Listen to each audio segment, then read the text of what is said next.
Boa noite, amados irmãos, a graça e a paz. Temos uma grande tarefa hoje, que é avaliar os capítulos 6 e 7 de Apocalipse. Eu quero te convidar para, sem demora, nós orarmos a Deus, consagrando esse tempo a Ele. Amém? Ore comigo. Amado Deus, em nome do Senhor Jesus, diante da Tua santa e doce presença, nós estamos nessa hora, mais uma vez, gratos ao Senhor, pelos cuidados do Senhor sobre a nossa vida, sobre a nossa igreja, sobre os nossos amados irmãos. Nos lembramos agora do irmão Salvador, que está, ó Deus querido, hospitalizado, ó Deus necessitado, ó Deus, dos cuidados do Senhor. Nós oramos por ele, pela família, pedimos a Tua graça, a Tua bênção sobre o Teu servo. Oramos, ó Deus, por essa tarefa que temos diante de nós, de avaliarmos esse texto, ó Deus, de acordo com a revelação do Senhor para nós. Clamamos por Tua intervenção, clamamos pela unção do Teu Espírito e que o Senhor possa nos dar a capacidade, ó Deus, didática para aprendermos e passarmos aqui, ó Deus, aquilo que o Senhor está nos mostrando através da Tua palavra. Oramos com gratidão em nome de Jesus. Amém. Graças a Deus. A turma está preparada aí? Todo mundo pronto? Vamos lá, né? Nós estamos aí com a abertura dos 7 selos. Eu pretendo fazer um breve resumo do que vimos até aqui, resumo mesmo, né, do que vimos até aqui, e para partirmos, quem sabe conseguimos fazer hoje, né, o capítulo 6, que é bem extenso, e o 7, que é uma porção pequena, mínima. Então vamos tentar fechar aqui o módulo 3 hoje, em nome do Senhor Jesus, tá bom? Como resumo, os 5 primeiros capítulos do Apocalipse apontam o Cristo da glória no meio da sua igreja, sondando, corrigindo, exortando e encorajando a sua igreja. As 7 cartas revelam o que as igrejas apresentam ser aos olhos dos homens e o que de fato elas são aos olhos de Cristo. Nós vimos no capítulo 4 e 5 o Deus Criador no trono, bem como o Cordeiro, o Redentor sendo igualmente glorificado por todos os seres do universo. Vimos que o Cordeiro está com o livro da história em suas mãos. Os capítulos 6 e 7 apresentarão o quadro dos sofrimentos da igreja, dos juízos divinos sobre os inimigos da igreja e do triunfo final de Cristo e sua igreja. Um tempo conhecido como as dores de parto. Esse tempo está sujeito à revelação da ira de Deus. Eu gostaria de lembrar que nós estamos na segunda sessão paralela.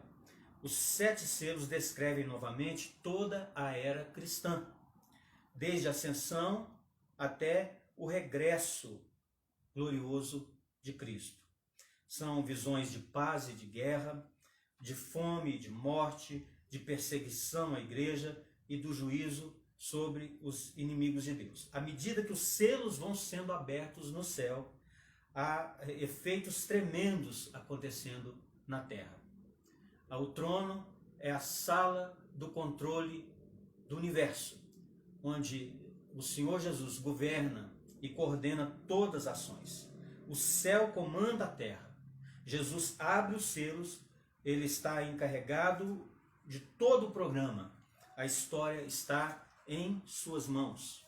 Nos primeiros 4 selos, nós vemos a ira de Deus, mas uma ira ainda misturada com graça. A partir do 6º selo, no entanto, há o derramamento da ira sem a misericórdia. A ira completa da parte de Deus é o dia do juízo. Bom,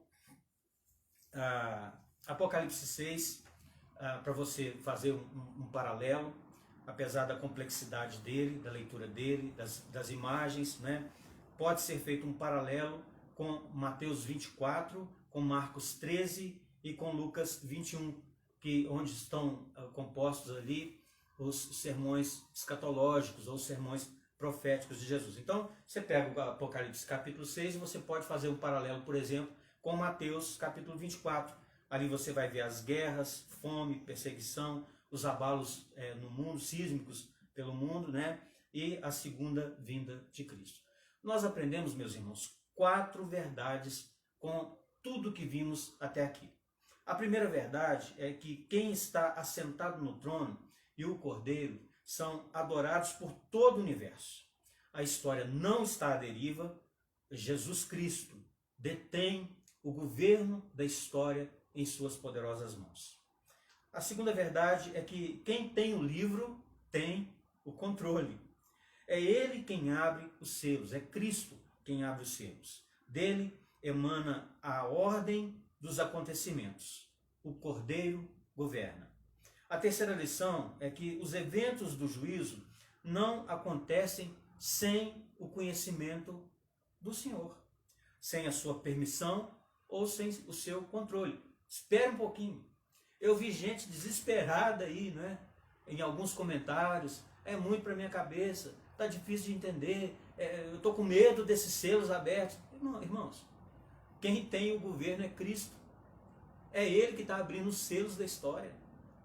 Nada passa sem estar submetido ao controle dele. Tudo está debaixo das mãos poderosas dele. Tudo acontece porque ele conhece, determina, permite e controla. Até os inimigos estão debaixo da autoridade e do controle do Cordeiro. Essa lição é maravilhosa. Nós precisamos guardar essa lição para não perdermos a esperança, para não tirarmos os olhos daquele que governa e colocar os olhos nas circunstâncias. E a quarta verdade é que todo o universo está sob a autoridade do Cordeiro e serve aos seus propósitos. E essa é a razão para não temer, mas para ter esperança.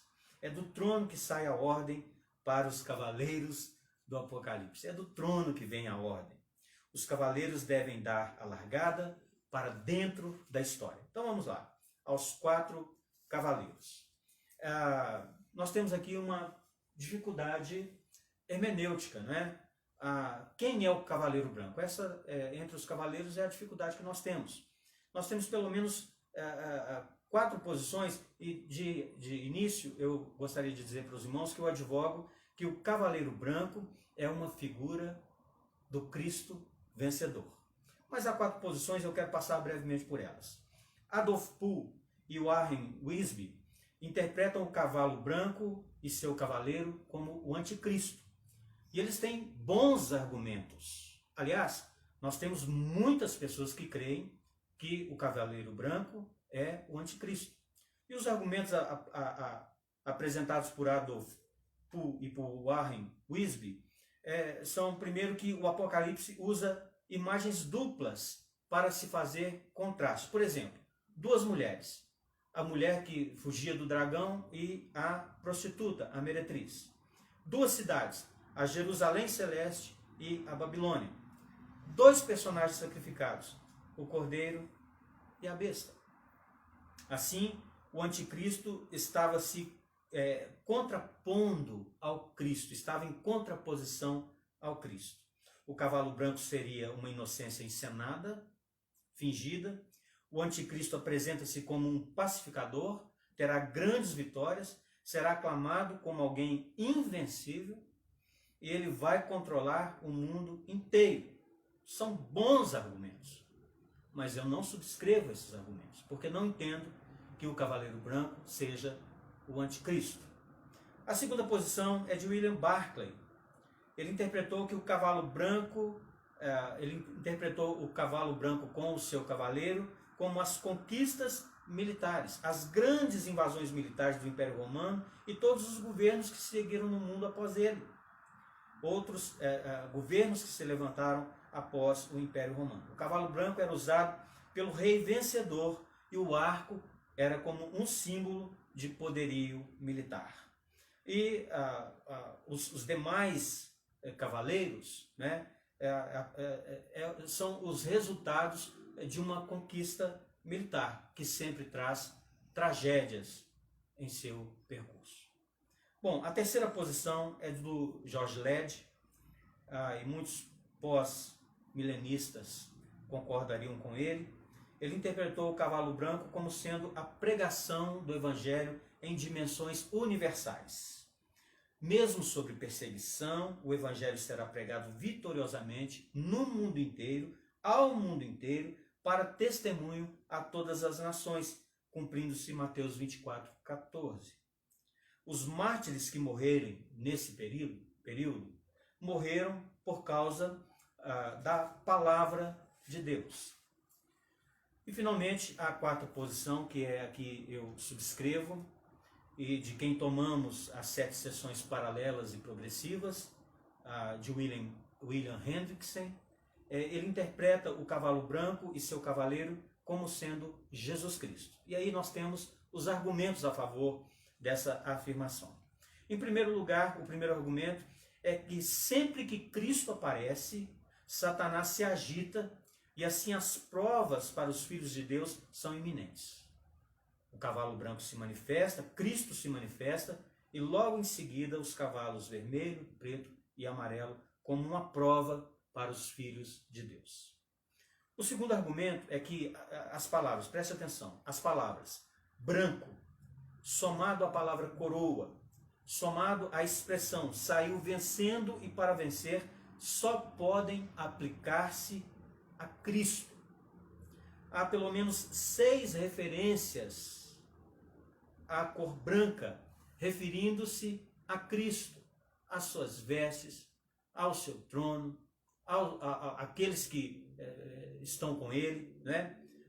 Os cabelos brancos, a pedrinha branca, as roupas brancas, a nuvem branca, os cavalos brancos, o trono branco. Como notam, eu quero dizer para os irmãos que o branco como cor não pode ser usado nem para o diabo e nem para o anticristo. O terceiro argumento e talvez um dos mais consistentes, é que esse primeiro selo aberto não traz nenhuma maldição. Então, se trata do anticristo, deveria se acompanhar uma maldição. Mas como se trata de Cristo, ali, então, na abertura deste selo, não traz nenhuma maldição. A saída do cavaleiro branco evidencia o controle do cordeiro. Cristo está à frente da batalha. Ele tem a vanguarda nas decisões estratégicas. A ele pertence a vitória.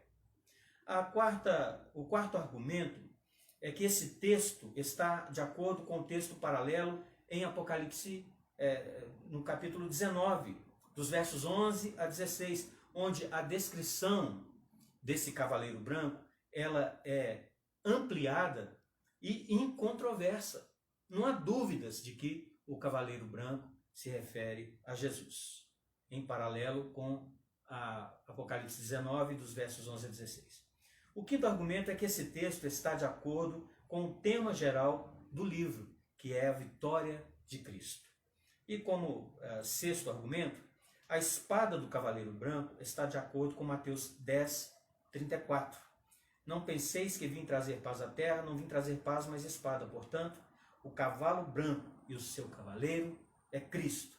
O Cristo que vence pela palavra, pela espada que sai da sua boca, que vence pelo Evangelho.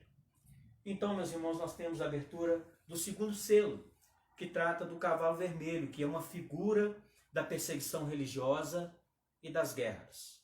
Versículo 4. O cavalo vermelho representa a perseguição ao povo de Deus ao longo dos séculos. Ok, irmãos? O cavalo vermelho representa, porque guerra, irmãos, sempre houve e sempre haverá. A guerra é um dos instrumentos do cavalo vermelho. Mas essa guerra do cavalo vermelho especificamente trata da perseguição ao povo de Deus ao longo dos séculos. Então nós precisamos olhar do ponto de vista da perseguição ao povo de Deus.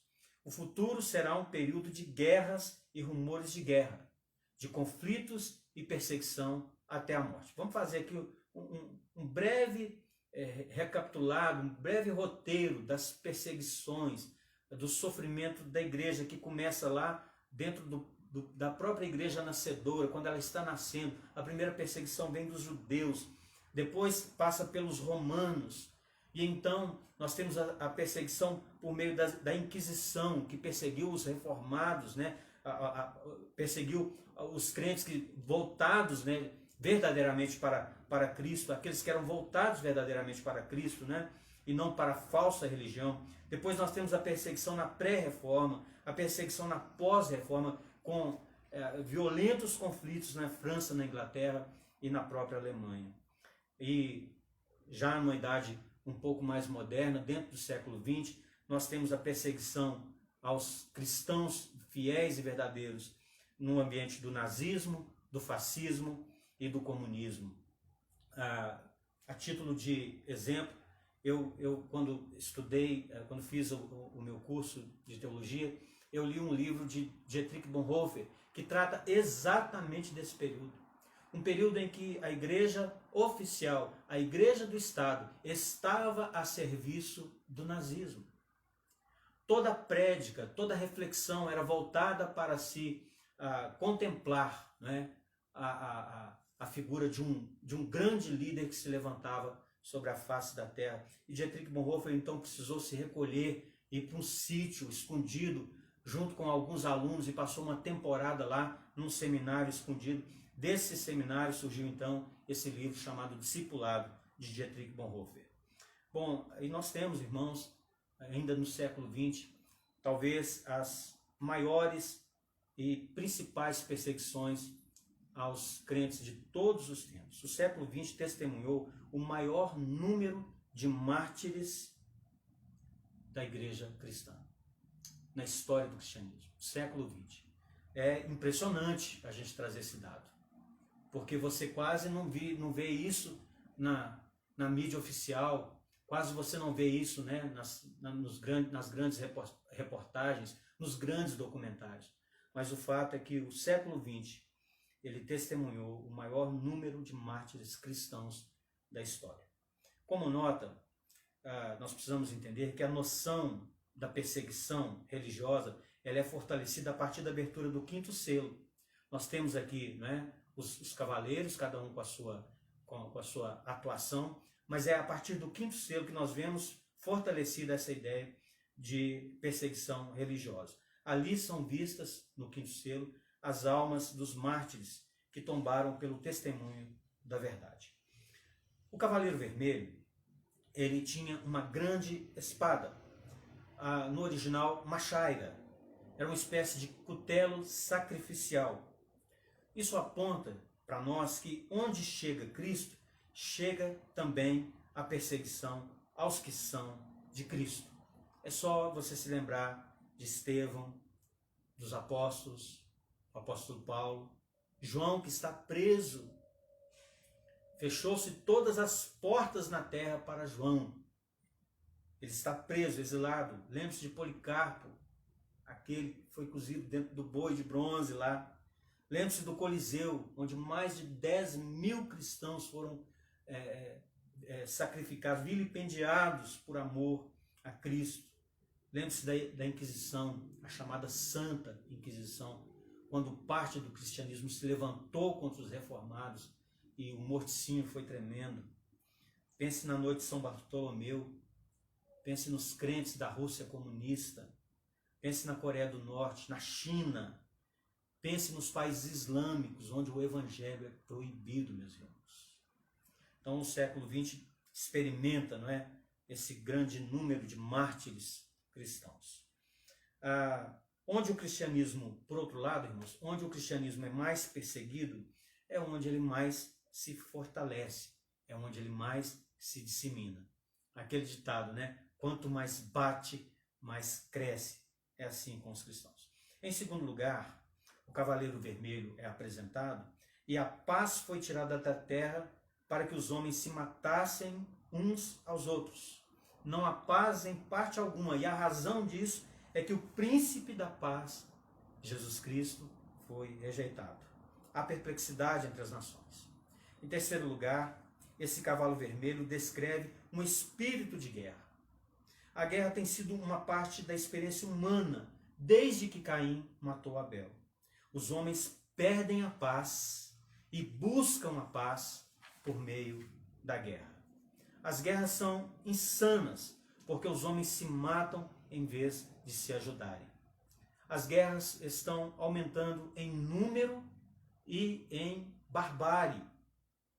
Nós temos história recente de 2 guerras mundiais. Sempre houve guerras tribais, guerras étnicas, guerras religiosas e de interesse econômico. Você que é da minha geração está lembrado da Guerra Fria. O medo de qualquer momento, né, as sirenes tocarem e aí você tem que buscar abrigos, né, porque um míssil nuclear poderia ser lançado ou lá da Rússia para cá, ou daqui dos Estados Unidos para lá, isso desencadear um extermínio total da população terra. Isso foi a Guerra Fria. Nós vivemos, o pessoal da minha geração viveu esse tempo. Mas talvez hoje nós estejamos vivenciando um outro tipo de Guerra Fria, uma guerra silenciosa, uma guerra de bastidores, uma guerra de narrativas, uma guerra de informações, né? Que pretende ser tão cruel e tão perversa quanto as demais. No fundo, todos que são vítimas da guerra são sacrificados no altar de Satanás. Com a irracionalidade total, investem tudo no armamento e desconhecem o caminho da paz. Quando eu era adolescente, uma das professoras de história que eu tive, ela respondendo uma pesquisa, né, ela fez uma pesquisa e as respostas a essa pesquisa davam conta de que em apenas 1 mês de investimento em armamentos, apenas 1 mês de investimento no mundo em armamentos seria suficiente para alimentar a toda a população mundial por 10 anos. Então, os homens em sua irracionalidade, conduzidos pela cavalgadura do cavalo vermelho, né, investem tudo no armamento e desconhecem o caminho da paz. Meus irmãos, há uma verdade aqui, que quem não quer viver sobre a cruz, viverá sobre a espada da guerra. Em quarto lugar, esse cavalo vermelho é um agente do dragão vermelho, que é assassino desde o princípio. A terra está bêbada de sangue, cambaleando pela guerra. Os homens se tornam loucos, feras bestiais, cometem atrocidades em nome de ideologias. Em terceiro lugar, no terceiro selo, nós temos o cavalo preto, que é uma figura da pobreza, da escassez e da fome, versos 5 e 6. Esse cavalo preto representa a fome, pobreza, opressão e exploração. Fome e guerra andam juntos de mãos dadas. Se a paz é tirada da terra, não haverá livre comércio, nem livre negócio, nem semeadura, nem colheita. O mundo inteiro sofrerá tremendas agitações. Interessante que o cavaleiro preto tem em suas mãos uma balança. Isso significa que comer pão pesado em balança representa grande escassez. Há trigo, mas o preço é muito alto. Um homem precisa trabalhar o dia inteiro para comprar 1 litro de trigo, quando o normal seria comprar, no mesmo período, 12 litros pelo mesmo preço. Esse cavalo fala do empobrecimento da população. Só pode alimentar a família com cevada, o cereal que era dado a animais. O racionamento leva um homem a gastar tudo o que ganha para alimentar-se. Meus irmãos, eu moro nos últimos 5 anos aqui na região central, um pouco acima do Parque Municipal, essa região um pouco mais central, e de lá para cá nós temos percebido um aumento considerável de moradores de rua.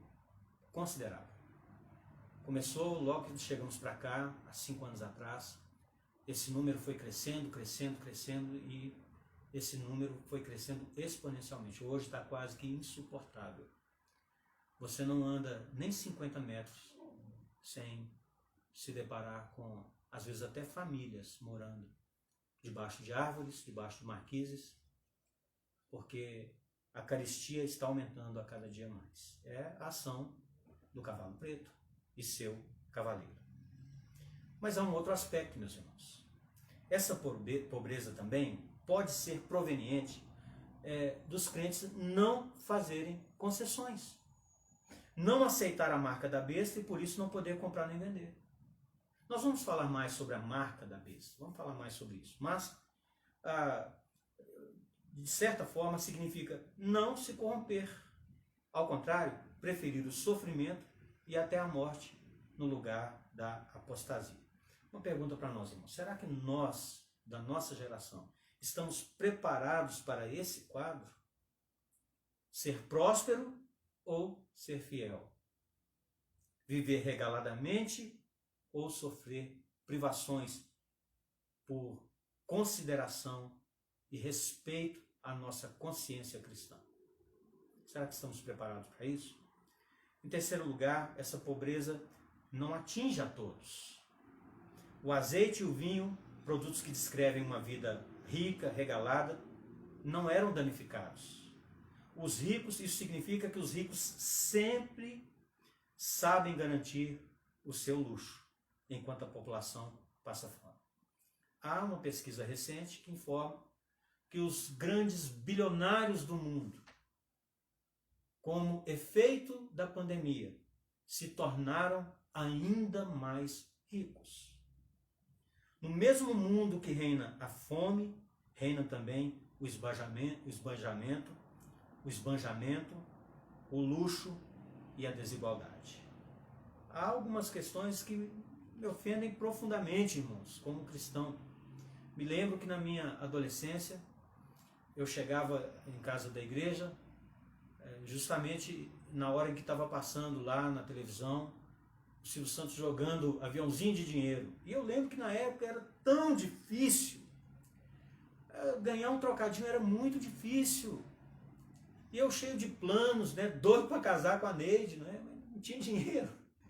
E eu chegava em casa e vendo o Silvio Santos jogando, aquilo me ofendia profundamente. Né? Agora isso é apenas um pequeno exemplo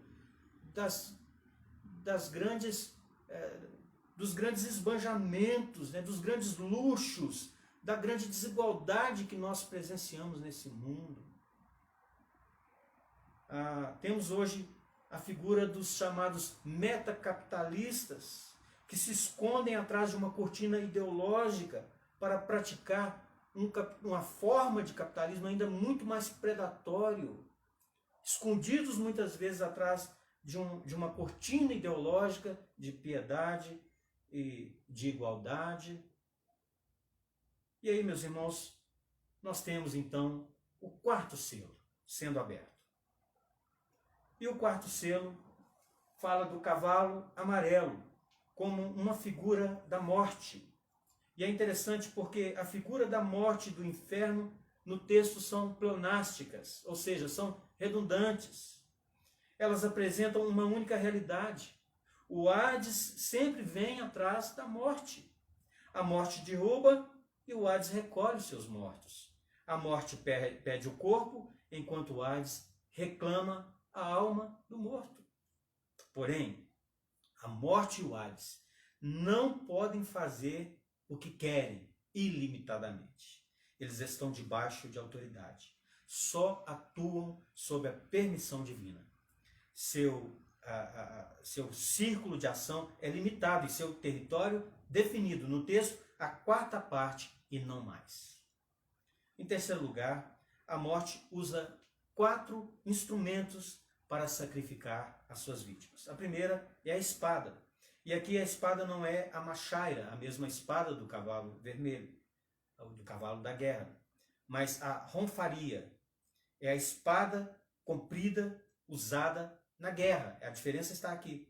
Não é a mesma lá do cavalo vermelho. É um tipo de espada, não é uma espada, um cutelo sacrificial. É uma espada comprida utilizada na guerra. Aqui trata-se da morte provocada por guerras. O segundo instrumento é a fome. A fome é subproduto da guerra. Pense em cidade sitiada, falta de transporte com os alimentos. Nós vivenciamos recentemente a guerra, a greve dos caminhoneiros, né? E foi uma calamidade, falta de combustível nos postos, né? Supermercados racionando alimento, porque senão o povo avançava e comprava além do necessário para passar o período. Você deve se lembrar disso. Mas recentemente nós tivemos ali no canal de Suez, um navio ficou encalhado ali no canal de Suez, e por aquele canal passa cerca de 12% do comércio mundial por dia. Foi um prejuízo de 400 milhões por hora, 300 bilhões de prejuízo no período em que aquele navio ficou encalhado. Pense o que representa, não é? Uma guerra e a fome produzida por causa dessa guerra, as estradas interrompidas, o comércio interrompido, né? O terceiro instrumento é a pestilência ou as mortandades. As pragas, as pestilências, elas crescem com a pobreza, com a fome e com a guerra.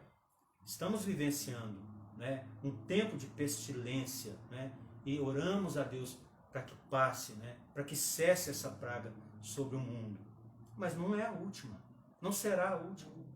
Estejamos prontos, preparados, com os nossos olhos naquele que rompe os selos, que ordena a cavalgada dos cavaleiros, aquele que descortina o selo, que abre os selos e descortina o livro da história. Estejamos com os nossos olhos firmes e com a nossa fé firme naquele que tem o domínio e o governo em suas mãos. Bom, meus irmãos, então nós chegamos ao quinto selo e há um clamor no céu. As almas dos que morreram pela sua fé estão no céu. É o versículo 9. Com a abertura do quinto selo, muda-se o cenário. Da terra passa-se ao céu. Passamos da causa para o efeito. Essas pessoas foram mortas, mas ainda não ressuscitaram. Elas foram mortas e a matança prossegue pelos séculos do cristianismo. Como nota, eu preciso lembrar aos irmãos que as almas sobrevivem sem o corpo e são conscientes. Elas não estão dormindo. Eu já falei isso aqui. Nós não subscrevemos a ideia do sono da alma. Elas estão ativas, conscientes no céu. E essa é a nossa gloriosa convicção. Meus irmãos, morrer é estar imediatamente com Cristo. Evidentemente nós sofremos. E evidentemente quando há alguém doente, nós oramos, pedimos a Deus, Senhor, cura, preserva teu filho. Porque a dor da separação, a dor do luto, é só quem passou que sabe. Dói muito, é difícil demais. Mas, irmãos, na realidade, morrer é estar com Cristo, para nós que o servimos. É deixar o corpo e habitar com o Senhor. É entrar na posse do reino. A morte não havia separado essas pessoas de Deus. Como era o temor da igreja primitiva, da igreja nascente, havia um questionamento. Estão morrendo, como vai ser quando Cristo voltar? Os irmãos que morreram. Lembra do texto? Quando Paulo diz, não sejais ignorantes quanto aos que dormem. Então, nem a morte pode separar aqueles que servem a Jesus Cristo. Não os separa de Deus. Meus irmãos, todos vamos morrer. Mas se é para morrer, e morrer por uma causa, que a gente entregue a nossa vida pela causa de Cristo. Em segundo lugar, na abertura do quinto selo, Deus não poupou essas pessoas do martírio, mas deu-lhes poder para morrerem por causa da palavra. Irmãos, enquanto falsos crentes vão se apostatar, e nós precisamos nos lembrar que a apostasia é o mais baixo grau de degradação espiritual. Enquanto falsos crentes vão negar enquanto falsos crentes vão trair, enquanto falsos crentes vão se apostatar, amando o presente século, adorando o anticristo, se desviando diante da sedução e da perseguição do mundo, os fiéis selarão com sangue, com o seu próprio sangue, o seu testemunho e preferirão a morte à apostasia. Como notam, no versículo 9, nós temos a informação que esses mártires estão debaixo do altar. Eles estão debaixo do altar porque sua morte não foi sacrificial. A morte não foi sobre um altar sacrificial. A única morte suficiente, total, plena e capaz que trouxe sacrificialmente, né, libertação, justificação ao povo de Deus foi a morte de Cristo. Mas a morte desses mártires é testemunhal, não é sacrificial, mas é testemunhal. Como João, que está preso na ilha de Patmos, é uma testemunha, está preso. Como os demais apóstolos que já estão nessa altura, todos mortos por causa da palavra e do testemunho de Cristo. Como João está preso por causa da palavra e do testemunho de Cristo.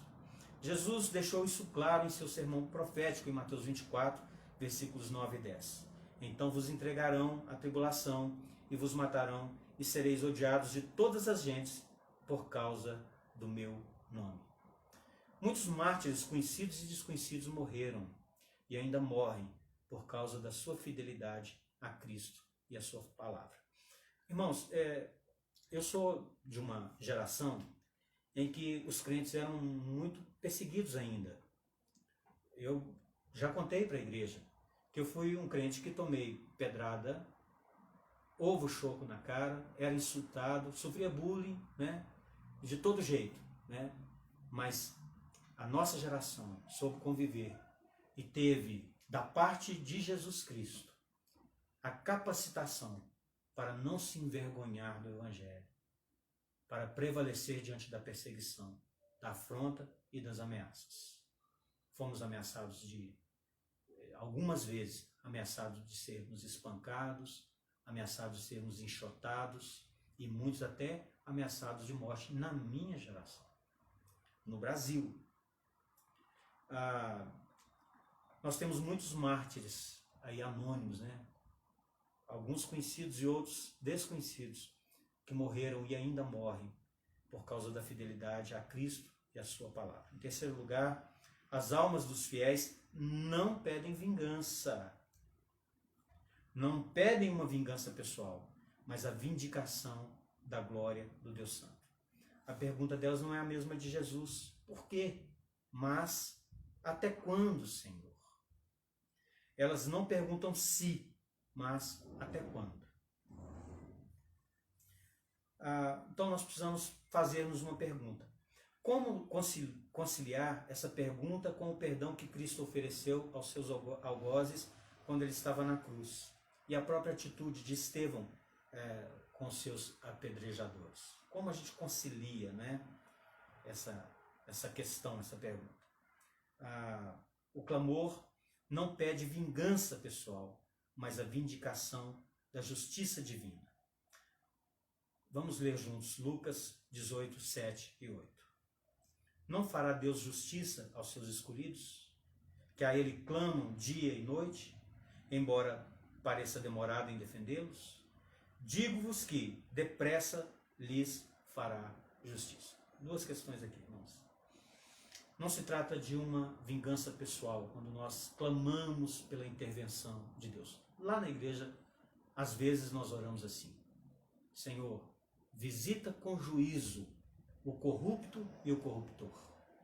Visita com juízo. Isso não é uma oração vingativa, mas nós estamos vindicando, clamando pela intervenção de Cristo, pela justiça divina sobre o homem ímpio. O final desse texto de Lucas diz assim: contudo, quando vier o Filho do Homem, achará porventura fé na terra? Meus irmãos, é possível que esse clamor, essa vindicação, permaneça nos céus, mas na terra é possível que ela se interrompa. O texto é assim: diz assim: contudo, quando vier o Filho do Homem, achará fé na terra?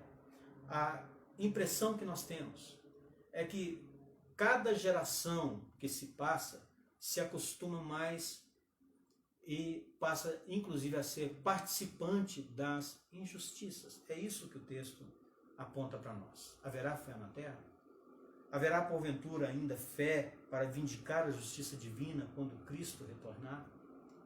Será que nossa geração tem se conformado tanto com as injustiças, tem aceitado tanto as injustiças, tem feito vistas grossas para as injustiças, de tal maneira que isso já não nos afete mais a ponto de clamarmos contra a injustiça?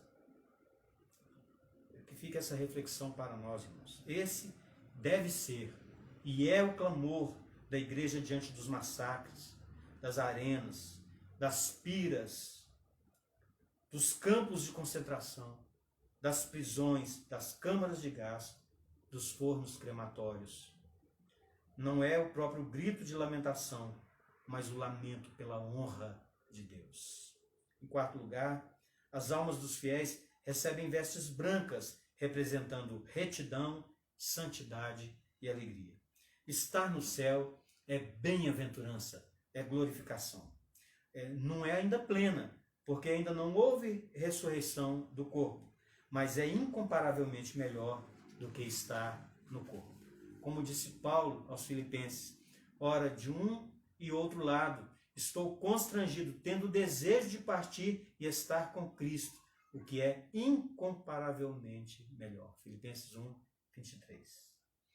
Meus irmãos, tem uma nota aqui, que os réus condenados, os fiéis, condenados, eles eram vestidos de preto, ou então eram até desnudados, representando ali vergonha, opróbrio. E eles sofriam esse tipo de vilipêndio por honrarem a Cristo. Eles foram condenados na terra, mas no céu Deus os veste de branco. Estão absolvidos, justificados, salvos. Em quinto lugar, as almas dos fiéis na abertura do quinto selo estão descansando, não estão dormindo, até chegar o dia em que se completará o número dos mártires. Os crentes estão no céu, descansando de suas fadigas, não estão dormindo, estão descansando de suas dores, de suas fadigas. Lá não tem mais dor, não tem pranto, não tem luto. Há um dia determinado, há um número determinado, e até que esse número não tenha sido completado na terra, o dia do juízo não pode chegar. O Cordeiro está no controle. Nem um fio de cabelo nosso pode ser tocado sem que ele permita. Mas precisamos saber, precisamos entender, precisamos discernir que ele tem nos dado a graça não apenas de crer nele, mas, se for necessário, até de sofrermos por ele e até de dar a vida por ele. Filipenses 2:17. Entretanto, mesmo que seja eu oferecido por libação sobre o sacrifício e serviço da vossa fé, alegro-me e com todos vós me congratulo. Esse deve ser o nosso sentimento, irmãos. Não sofrer por qualquer causa, mas sofrer por amor a Cristo. Não pagar um preço de sofrimento por uma razão mesquinha, egoísta, pessoal. Mas se sofremos por Cristo, então esse sofrimento é convertido, será convertido em grande felicidade. Deus mostra para esses mártires que o seu sacrifício não foi um acidente, mas um apontamento. Até na morte do seu povo, Deus está no controle. Quando o inimigo acha estar ganhando, a igreja o vence ao se dispor a morrer pela sua fé. Há aqui, meus irmãos, o grande mistério da perseverança dos santos. Jesus permite a morte testemunhal de seus santos. Lhes dá força e coragem para enfrentar o martírio. E essa aparente derrota para o mal é, na verdade, o triunfo do bem contra o mal. Em sexto lugar, há, contudo, um limite para toda essa injustiça. há um limite para essa crescente enxurrada de injustiça. Além desse limite, a injustiça não prosseguirá. Deus anuncia esse limite intransponível. Quando Deus determinar esse limite será intransponível. E qual é esse limite? Está lá no versículo 11. Trata-se do número completo dos mártires. Esse número não é citado, mas ele existe. Justamente no momento em que a violência celebra seus maiores triunfos e apregoa seus mais altos índices de sucesso, sua ruína será visível. Meus irmãos, há aqui uma verdade linda, uma verdade prática. As perseguições aos cristãos amadurecem o juízo de Deus sobre o mundo, apressando o seu fim. Deixa eu repetir, porque essa é uma verdade para estar aí gravada no seu coração. As perseguições aos cristãos amadurecem o juízo de Deus ao mundo, apressando o seu fim. Como nota, aqui eu quero abrir um parêntese para dizer para os irmãos que o atual período em que a nossa igreja ficou fechada, em que as igrejas ficaram fechadas, não se trata de perseguição, mas de uma condição sanitária que nós, obrigatoriamente, como bons cidadãos, como bons cristãos, deveríamos contribuir e observar. Não foi satisfatório, não foi agradável, nenhum de nós gostamos dessa privação, mas não se trata de perseguição religiosa, a despeito do que muitos apregoam por aí. Se trata de um momento de responsabilidade dentro de uma condição sanitária. É necessário que isso acontecesse. Então, meus irmãos, a perseguição pode até ser um ensaio, vamos combinar. Pode até ser assim, uma espécie de ensaio, né? Mas não podemos tratar esse fechamento das igrejas como uma perseguição religiosa. É o nosso sentimento, porque fechar uma igreja cá para nós, né? Mas, enfim, não se trata disso. Precisamos ter responsabilidade com relação a essa informação. Tudo aquilo que se considerava sólido... sim. Voltando aqui. Vamos lá no clamor sobre a terra. Em terceiro lugar, há um clamor, em segundo lugar, um clamor no céu. Em terceiro lugar, há um clamor na terra. O juízo chegou, versículos 12 a 17. O juízo chegou, as portas da graça estão fechadas, é o dia da ira do Cordeiro. O sexto selo introduz o dia do juízo. Se no capítulo 6,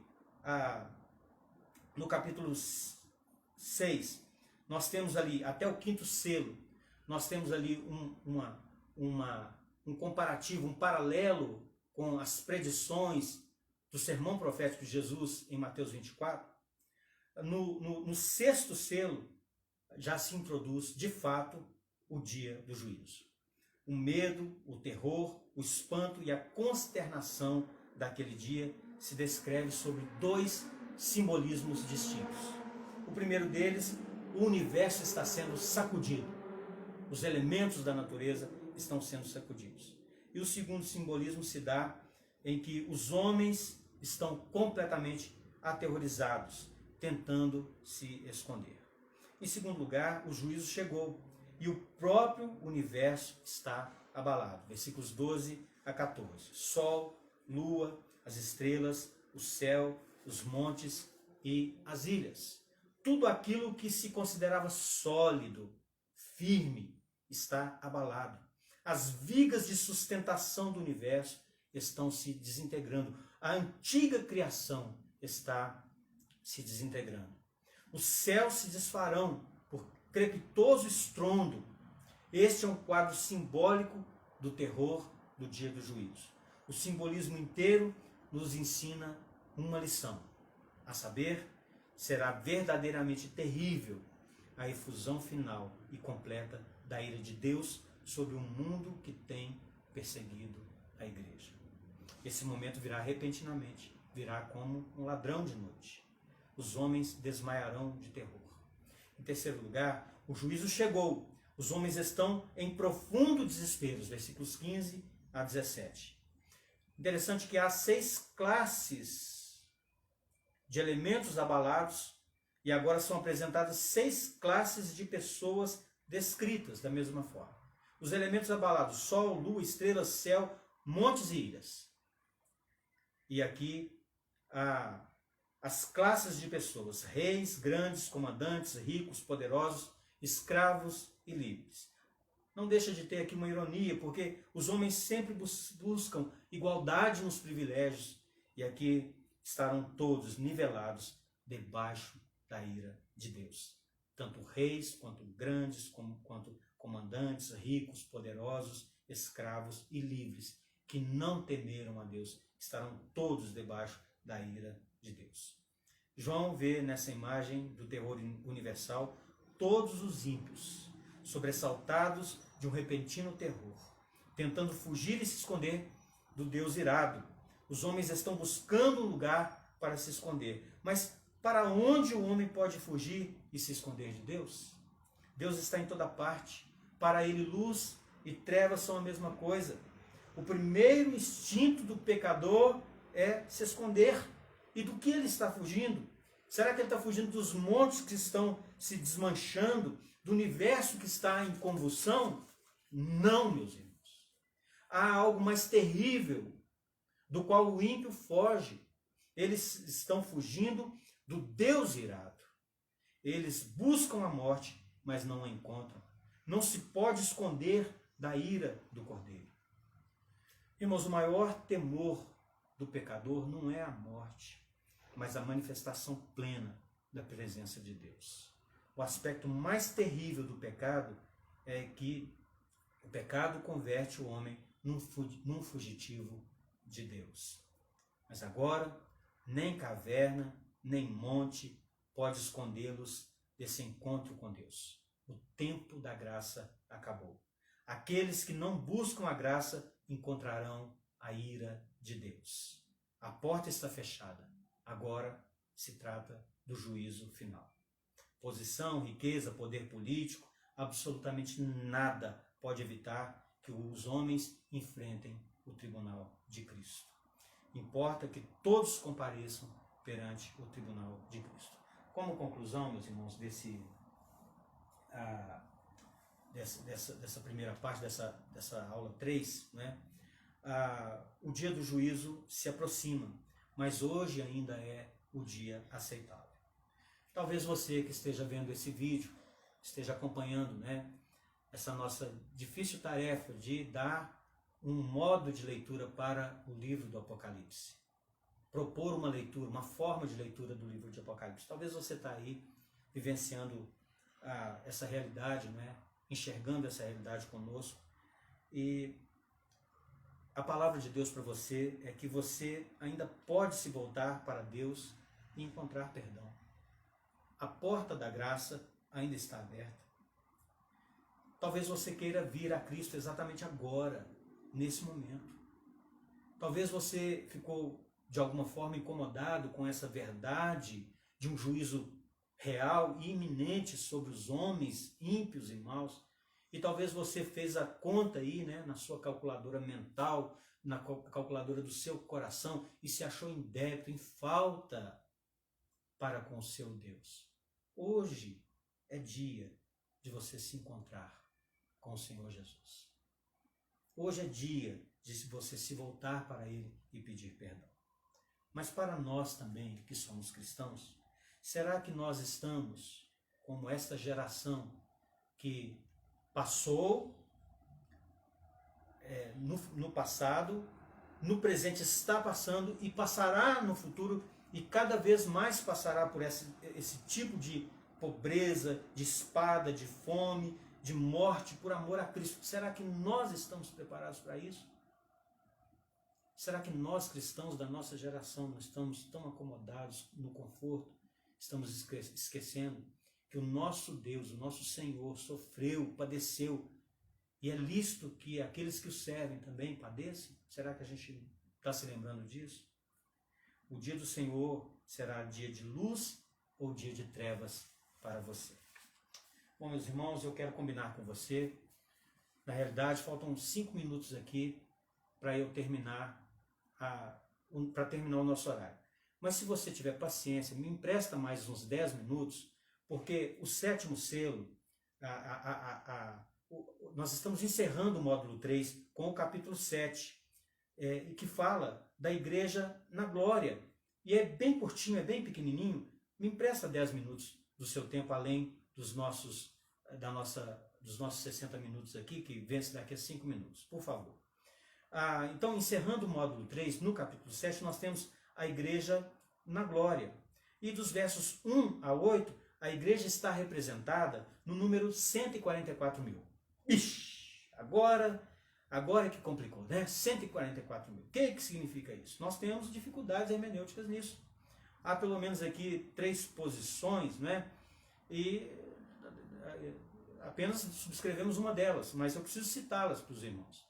Há uma corrente que vai dizer que é um número literal. Isso não faz o menor sentido. Quando você vê a promessa feita a Abraão, né? Conte as estrelas, conte a areia.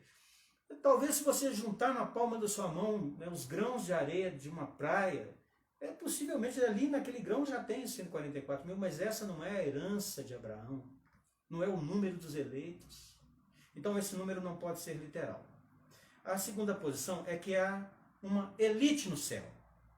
E outra parte que, embora salva, ficaria aqui na terra. Esses 144 mil representariam uma elite no céu. E uma outra parte ficaria, apesar de salva, aqui na terra. Esse número é o número daqueles que vão ter o direito de morar no céu. Os demais ficariam na terra. Então só 144 mil vão morar no céu e os demais vão ficar aqui na terra, embora salvos. Também não faz o menor sentido, né? Talvez um modo mais simples, mais simplificado de entendermos a simbologia que está por trás dos 144 mil é que ele se trata de um número representativo, contável. Aos olhos de Deus, a igreja é contável, ela é contabilizada, contável. O Senhor conhece aqueles que lhe pertencem. Mas a partir do verso 9,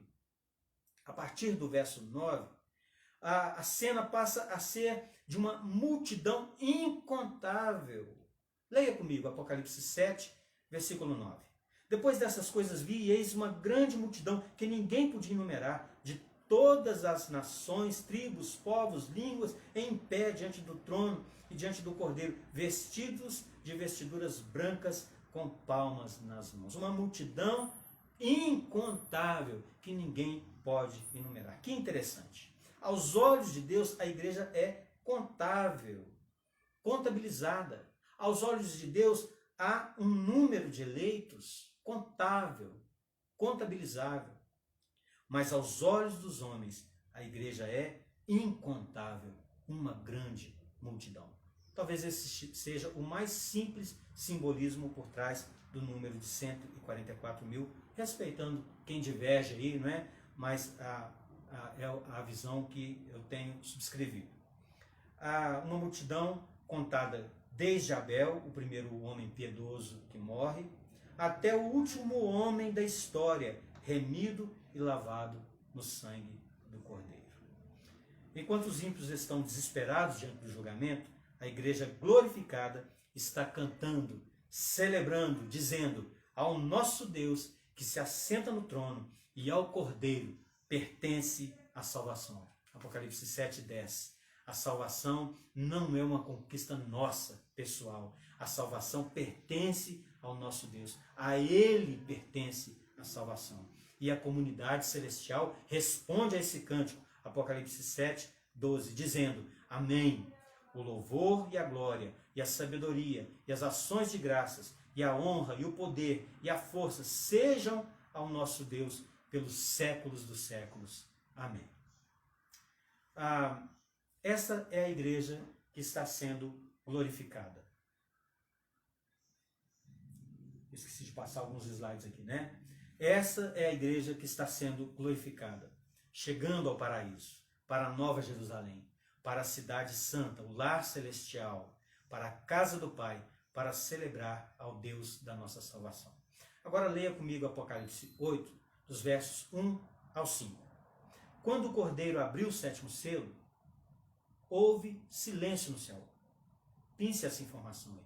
Houve silêncio no céu por cerca de meia hora. Então viu 7 anjos que se acham em pé diante de Deus e lhes foram dadas 7 trombetas. Veio outro anjo, ficou de pé junto ao altar com um incensário de ouro e foi-lhe dado muito incenso para oferecê-lo com as orações de todos os santos sobre o altar de ouro que se acha diante do trono.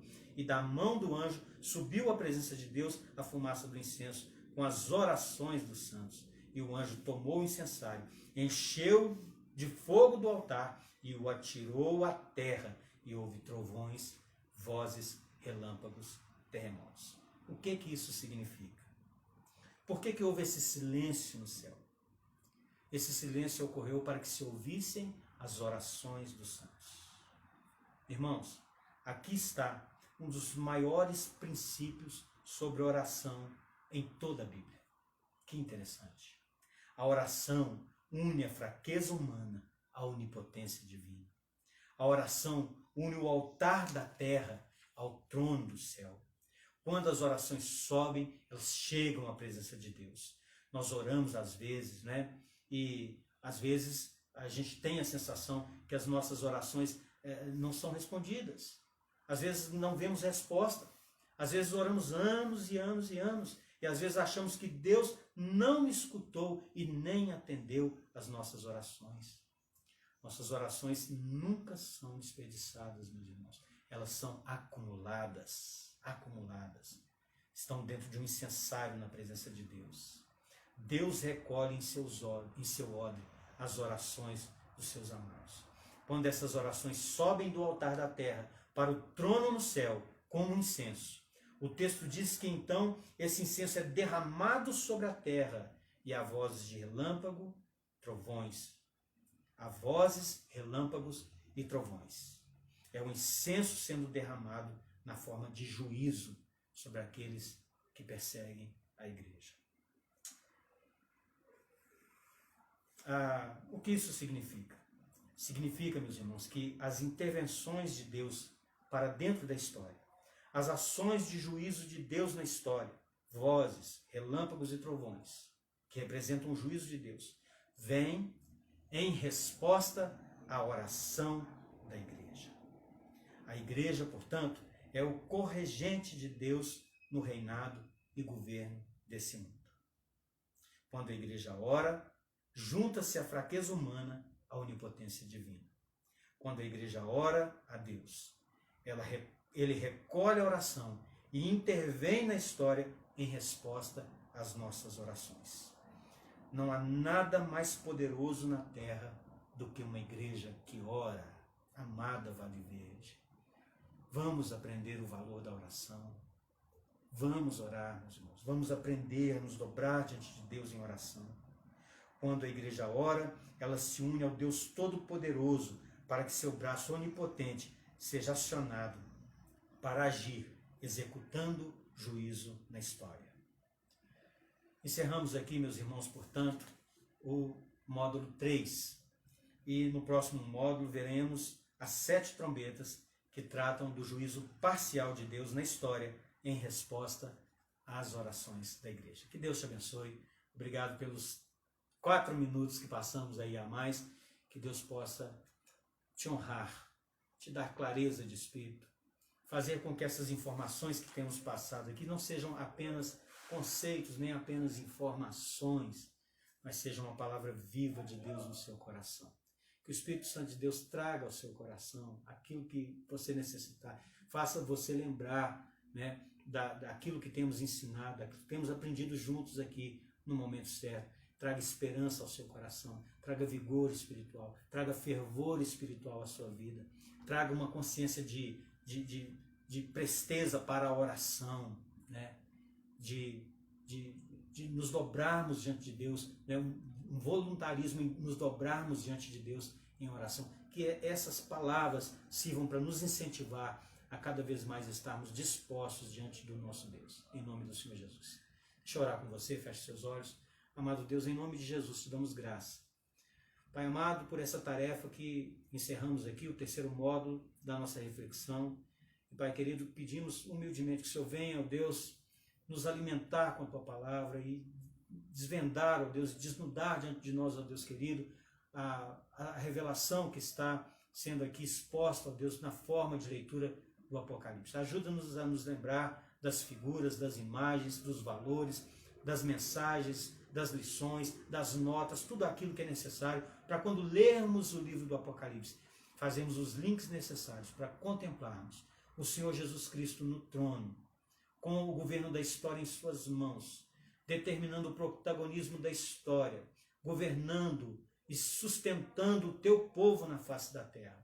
Ajuda-nos a encarar os dias que nos restam na face dessa terra com coragem, com ousadia no teu espírito.